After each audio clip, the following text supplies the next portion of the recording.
안녕하세요. 크리스마스 페이지입니다. 오늘 읽어드릴 작품은 인중 이정화의 청춘 서예 에세이 일이 일비하는 그대에게입니다.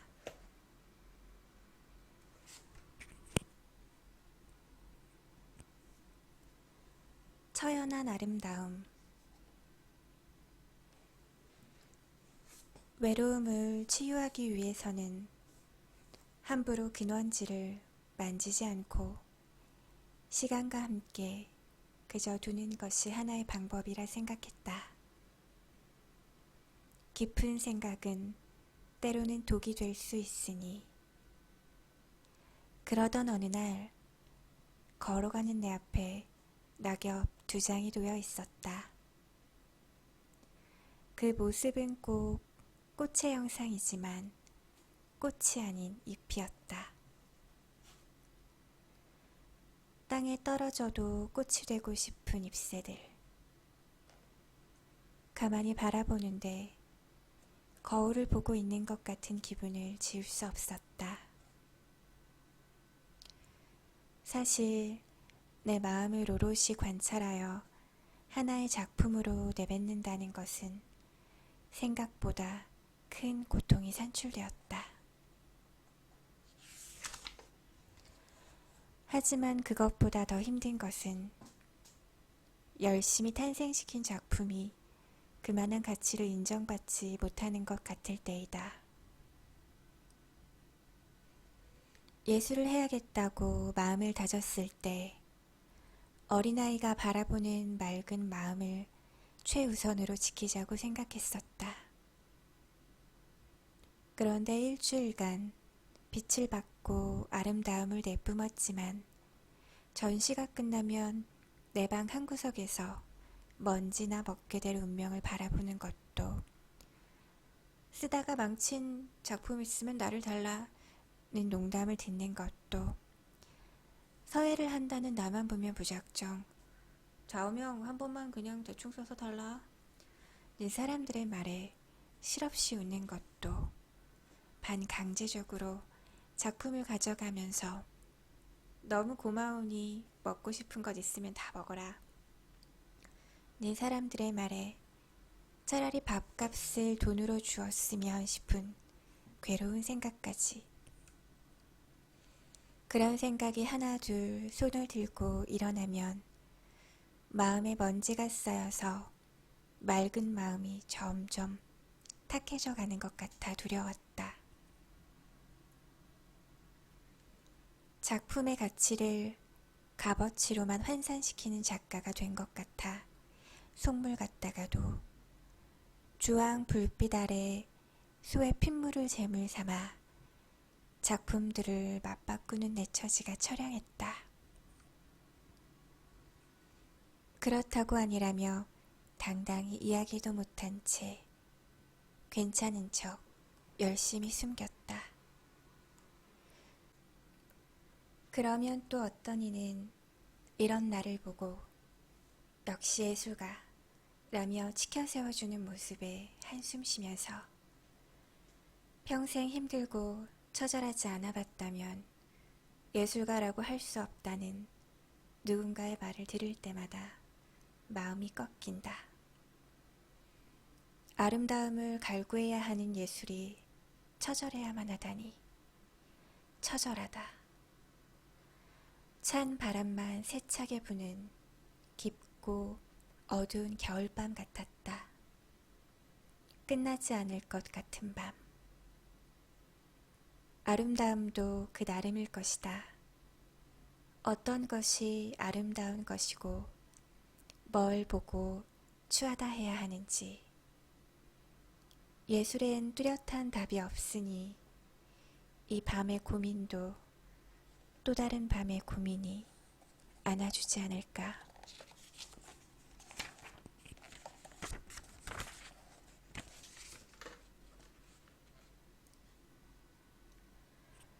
가지 같은 시간, 손톱 같은 사람들. 꼭 그런 시간들, 그런 사람들이 있다. 썩은 가지를 닮은 시간과 손톱 같은 사람들. 아무리 예쁘게 꾸미고 가꾸더라도 결국에는 잘라내야 한다. 생을 다한 것들이기에. 하지만 그동안 고생스럽게, 아니 사실 고집스럽게 지켜왔기 때문에 놓기가 쉽진 않다. 그렇기 때문에 터질 듯해도 꼭 안고 있었다. 가지지. 이 글자는 나무목과 지탱할 지의 합자이다. 가지가 줄기에 붙어서 내가 널 지금까지 지탱했어. 날 버리지 못해. 라고 아무리 주장해도 나무에게 가장 중요한 것은 줄기, 더 중요한 것은 뿌리이다. 썩은 가지라는 것을 인지라고 힘껏 쳐낼 수 있다는 것은 달리 바라보면 감사하게도 뿌리는 괜찮다는 것. 챙기지도 못하는 많은 인연에 미안함과 이리저리 휘두르는 사람들에 대한 서운함에 지쳐있는 나에게 엄마는 말씀해 주셨다. 가지가 많은 나무는 줄기가 굵을 수 없다고. 삶이라는 것은 늘 좋은 일만 있는 것은 아니지만 분별하여 시간과 마음의 가지를 잘 쳐낸다면 하루를 잘 유지할 수 있다고. 그럼 삶은 얼마나 더 아름다워지겠느냐고. 과감히 놓아야 한다. 너무 길러서 손톱이 내 몸을 다치게 하지 않고 너무 짧게 잘라서 만질 때마다 쓰라리지 않도록 서로에게 딱 알맞은 관계까지만 정돈해야 한다. 잘라버리면 다시는 나올 것 같지 않은 나무의 가지는 오히려 더 튼튼한 모습으로 성장하는 것을 알고 있으니 그래도 라는 이름으로 붙잡지 말고 힘껏 내리치자. 진짜 지탱해주는 뿌리를 믿고.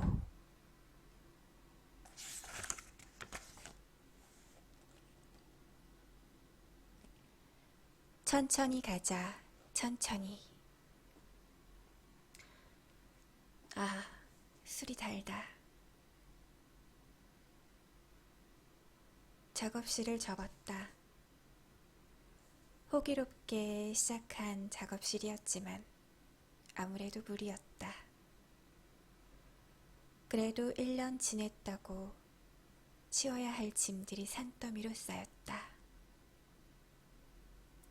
조카의 짐을 치워주시겠다고 먼 곳에서 막내 외삼촌이 올라오셨다. 함께 짐을 정리하고 순댓국을 먹으러 갔는데 그때 삼촌이 따라주신 술이 한 잔이 참 달았다. 아마 함께 건네주신 그 말씀이 더 달콤했기 때문일 것. 괜찮아. 천천히 앞으로 걸어가는 거야. 가다가 실수로 진욱에 발을 담가도 뒤에 아직 버티고 있는 다리의 힘으로 건너갈 수 있잖아. 뛰어가면 용케 진흙을 건넌다 할지라도 한번 넘어지면 말짱 꽝이니까 천천히 가자. 천천히, 꾸준하게. 내가 발 닿고 있는 지금과 손 닿고 싶은 내일 사이에서 하루는 발을 보고 하루는 손끝을 움직이며 지냈다. 다리는 퉁퉁 부어서 쓰러지는 것 같다가도 손끝은 간질거리면서 나를 다시 일으키고 그래도 그 중심에서 마음 다독이며 지냈던 나날들이었다. 뒤늦은 사춘기가 찾아올 때는 아마도 인생이 언제나 찬란하지만은 않다는 것을 인정할 수 있어야 하는 시기인 듯하다. 매 순간마다 희로애락을 한 번씩 반복해야 이루어지는 것이 삶인 것을 느껴야 하는 시기. 한 번도 좋아할 생각 없었던 비 내리는 나를 차근히 사랑해야지. 마음 한 부분을 기꺼이 내줘 봐야지.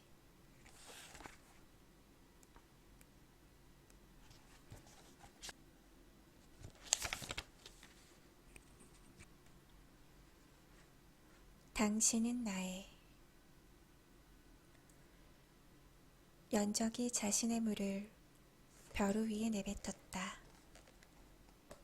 더는 내 품 안에서 고여 썩어가지 말고 너의 삶을 살아보라고. 벼루 위에 떨어진 물에게 먹이 다가와서 손길을 내보인다. 물은 먹과 함께 사각거리며 오래도록 이야기를 나누는데 그들은 서로를 닮아가며 점차 짙어지더니 반짝이는 밤하늘이 되었다. 물은 먹 덕분에, 먹은 물 덕분에 서로의 색이 이토록 아름다웠음을 알게 되었다. 새하얀 붓은 먹빛을 담아 달을 닮은 종이 위에 오래도록 지워지지 않을 그들의 마음을 담아내었다. 덕분에 서로를 비춰볼 수 있음을 감사하며 잊지 않기를.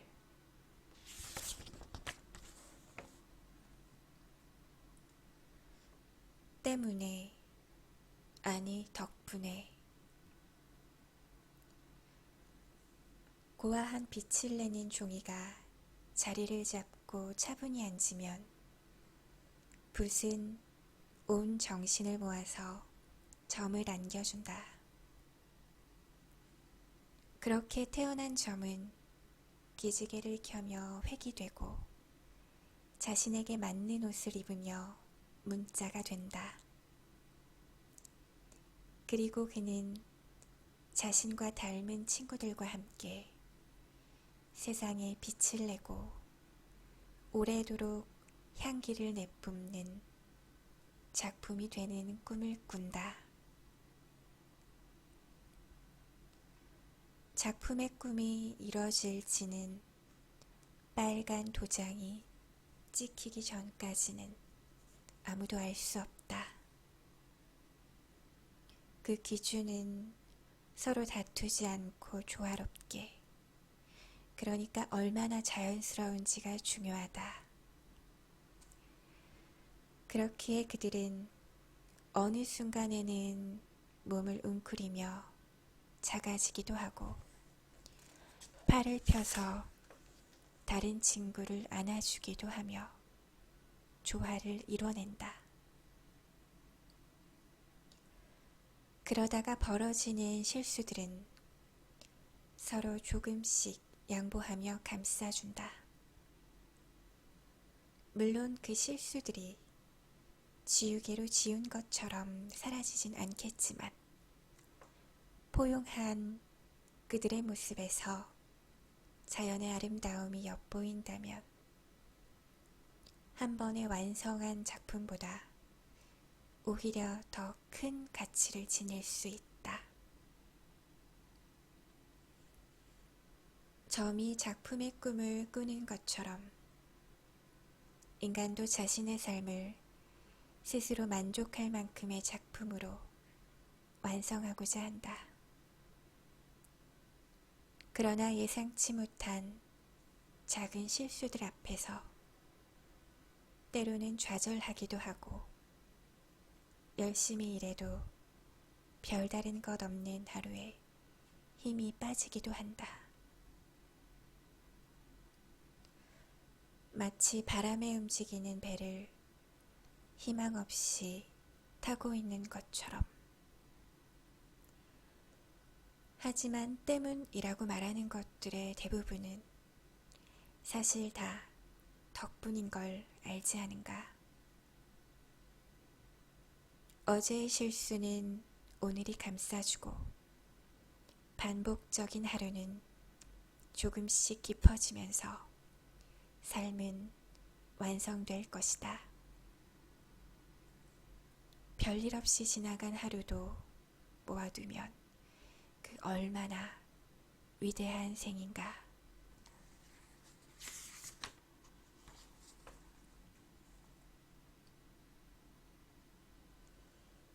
다 너를 위한 나의 생각이야.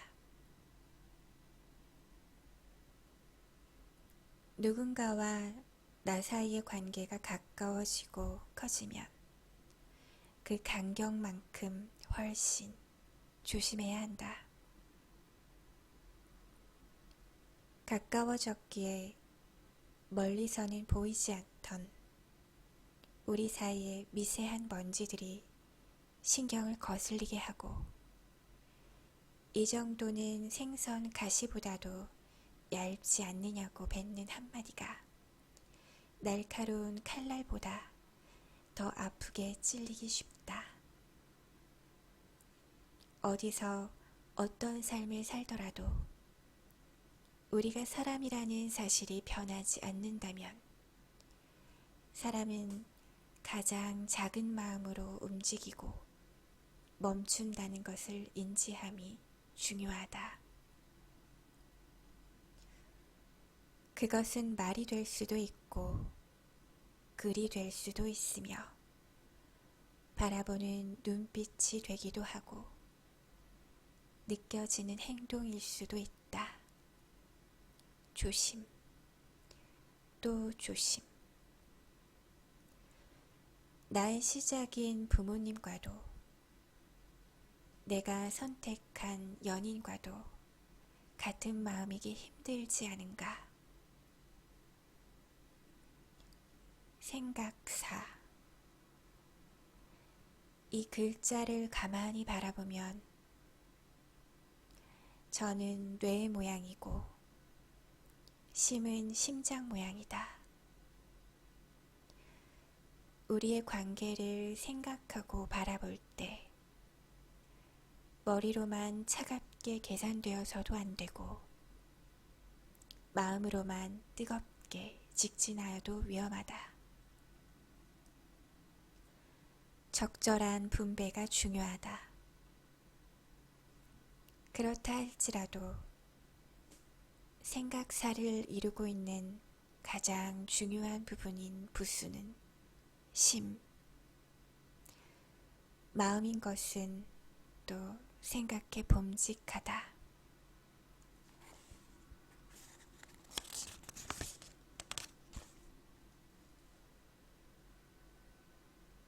달을 위해 빛을 내어주는 작은 별. 좌절과 허탈함, 그 속에서의 무너짐. 하지만 그 무너짐이 얼마나 중요한 것인지 미래의 나를 위해 꼭 필요한 단계라는 것을 알았다. 사람 때문에 힘들다는 직장 생활이지만 사람 덕분에 4시간 왕복이었던 출퇴근도 행복하게 다닐 수 있었던 나의 첫 직장. 겨우 1년 정도의 삶이었지만 하지 않았더라면 평생 알 수 없었을 감정들.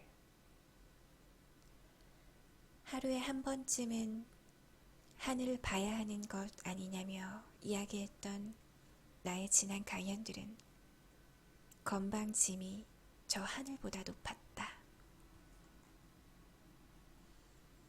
그곳이 아니었다면 진정한 예술가는 꿈도 꿀 수 없었을 것이다. 지난밤 야근의 피로에 부랴부랴 가는 출근길, 잠깐 밥 먹으러 나오는 아주 짧은 점심시간, 지옥철을 겨우 빠져나온 퇴근길, 고개를 앞으로 들기에도 무겁지만 그래도 하늘을 바라보면 형용하기 어려울 만큼의 큰 위로를 주고 있음을 마음 깊이 알게 되었다. 밤하늘에 자신의 빛을 나눠주는 작은 별들 없이 달만 덩그러니 있었다면 세상이 이렇게 밝아질 리 없다. 아마 아침이 순식간에 밝아지는 것은 오롯이 해의 덕만 있지 않을 것이다. 태양뿐만 아니라 그의 옆에서 요리조리 힘쓰는 이 땅에서 부지런히 빛내는 걸어다니는 저 빛들 덕분이다. 세상이 점점 아름다운 예술과 가까워진다면 그것은 오로지 예술가 덕분이 아니라 예술을 진정으로 사랑해주는 평범하고도 비범한 사람들 덕분임을 알게 했던 일년이었다.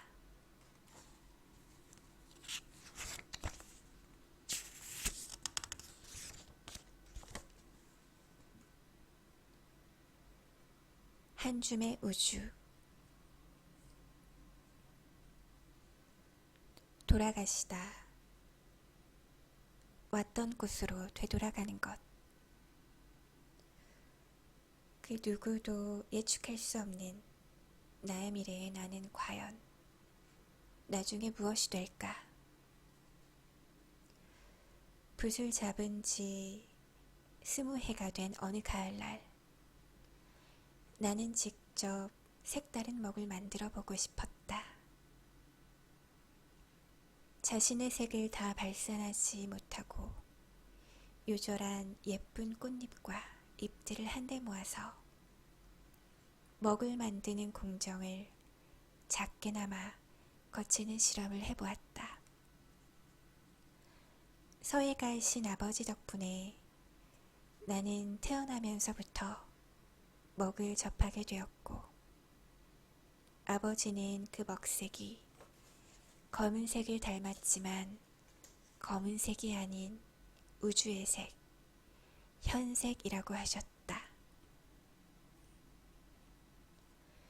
그러시면서 세상의 모든 색을 합하면 현색이 된다 하고 하신 말씀을 1차원적으로 직접 확인하고 싶었다.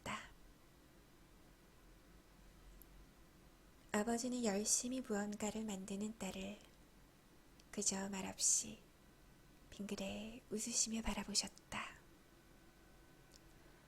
먹은 소나무의 그을음과 악교를 섞어 만드는 것인데 이 잎들도 과연 그 예쁜 먹빛을 낼 수 있을지는 의심스러웠다.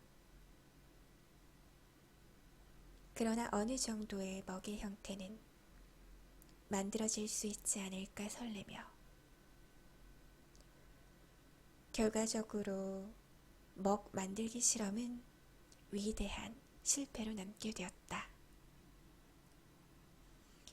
먹이 아닌 흙이 돼버렸기 때문에. 먹을 만들어서 작품을 하려고 했는데 원하던 결과가 나오지 않아서 망했다는 생각에 멍하니 바라보고 있던 그 순간, 잠깐, 흙이라니. 내가 모았던 예쁜 꽃들과 낙엽들이 한 줌의 흙이 되었다.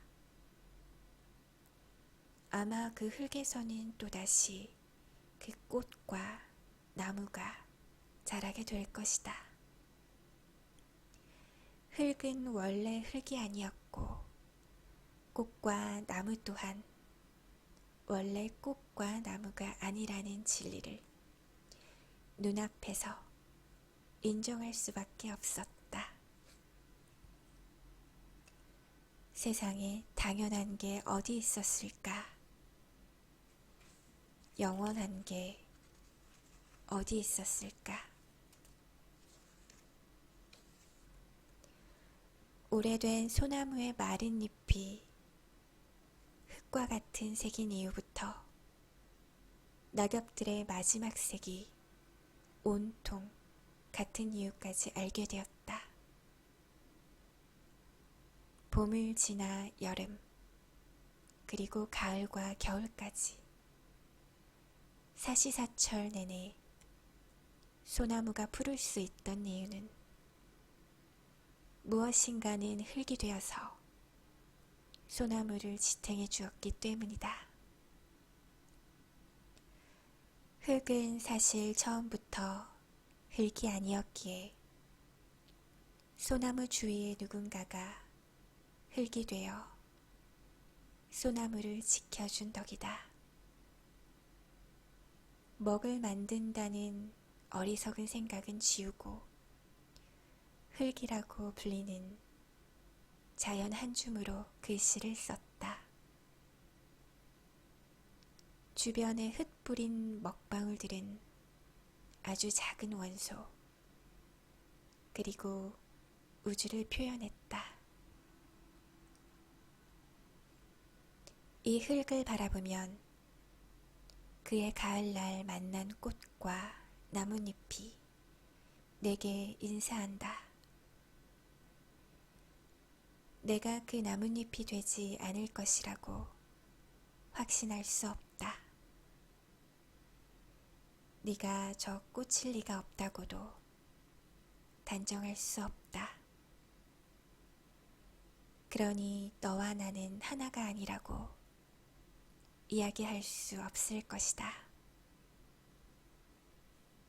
시간이 흘러 우리는 저 흙에서 만날 테니까.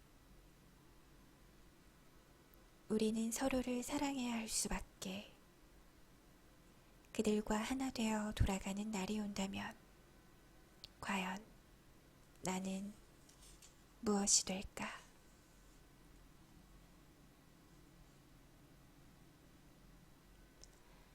순간의 흔적. 한 장의 작품을 완성하기 위해 100장을 썼다. 나에게는 천지와도 같은 차이가 있지만 일반인들에게 그 차이점을 물어보면 도리어 무엇이 다르냐고 되물어볼 것이다. 그렇게 탄생한 작품이 전시장에서 빛을 받게 되어도 10분 이상 바라보는 사람은 거의 없을 것이라는 것도 잘 알고 있다. 하지만 하루아침에, 게다가 한 번으로 끝나지 않는 것이 예술이라 감사하고 그 시간 동안 욕심을 하나 둘씩 내려놓을 수 있어서 행복하다. 예술은 순간으로 보여진다. 눈 깜짝할 사이에 완성되어 보이는 그림과 몇 분도 안 돼서 써내려가는 글씨. 길어봤자 6분에 끝맺음 되는 음악과 진정 순간의 예술로 치부되는 사진 등 하나의 작품을 완성하기 위해서 나에게는 지나간 수십 장의 종이와 팔꿈치 아래 쉬이 지워지지 않는 먹의 흔적이 있는 것처럼 래퍼에게는 수백 장의 공책에 쓰고 지워진 흔적이 있다. 미술가에게는 작업복에 알록달록한 흔적이 피어 있으며 음악가에게는 수십 시간 반복된 녹음의 흔적이 있다. 한 무용가에게는 온몸에 피어난 흔적이 있으며 배우에게는 너덜거리는 대본의 흔적이 있고 사진가들에게는 수많은 셔터에 남아있는 흔적이 있다. 그 흔적의 결정체인 작품을 통하여 그들은 아파도 하고 기뻐도 한다. 작은 흔적들이 새겨질 때마다 마주하게 된 예기치 못한 우연의 감동도 하고 사람들의 한마디에 마음의 파도가 휘몰아친다. 이 세상에 오롯한 감탄사 하나를 피워내기 위해서 수많은 순간의 흔적을 온몸으로 받아내는 가엾고도 위대한 예술가.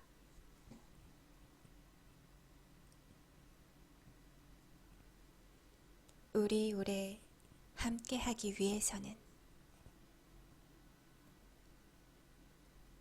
오래된 것들이 여전히 유지되어 가고 있다면 지켜야 한다.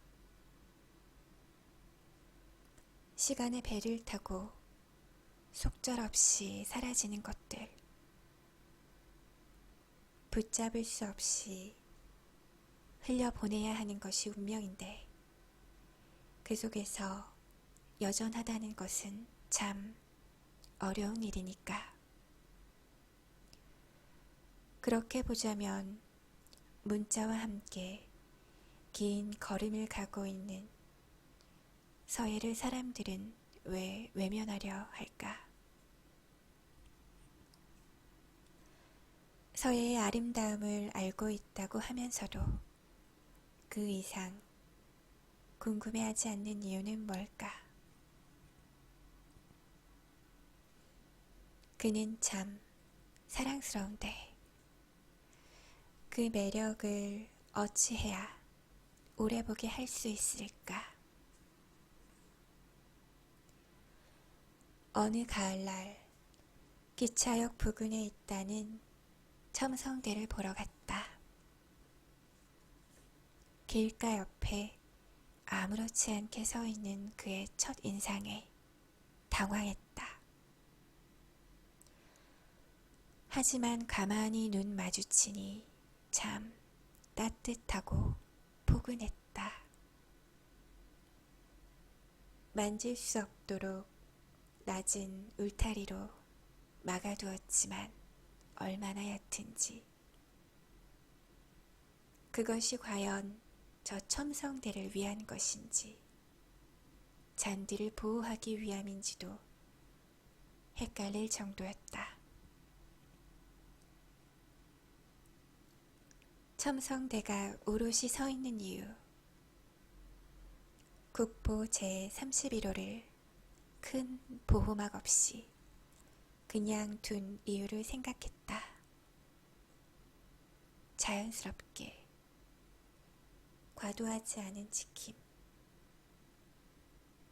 분명히 이 시간도 지나가면 첨성대가 지나간 역사의 한 부분일 테니. 하지만 지키는 방법이 아주 자연스러워야 더 오래 할 수 있음을 알게 되었다. 과유불급을 온몸으로 실천하며 알려주는 첨성대를 보면서 나는 과연 아티스트로서 내 작품과 감상자들의 인연을 잘 맺어주고 있는지 반성하게 되었다. 예술은 시대를 반영해야 하는 것을 잘 알고 있었지만 작은 변화에도 과감하게 인정하지 못했던 나의 방식들이 보였다. 그러는 사이에 다를 것 없이 점차 노쇠해가는 나의 사랑하는 글씨들. 그들을 외면한 것은 오히려 내가 아니었을까. 오래오래 함께하고 싶다면 과도하지 않게 있는 그대로 존중해 주기로 했다. 순간순간 조금 변하면 어떤가. 그것도 보이면 내가 되고 삶이 되고 역사가 될 테니.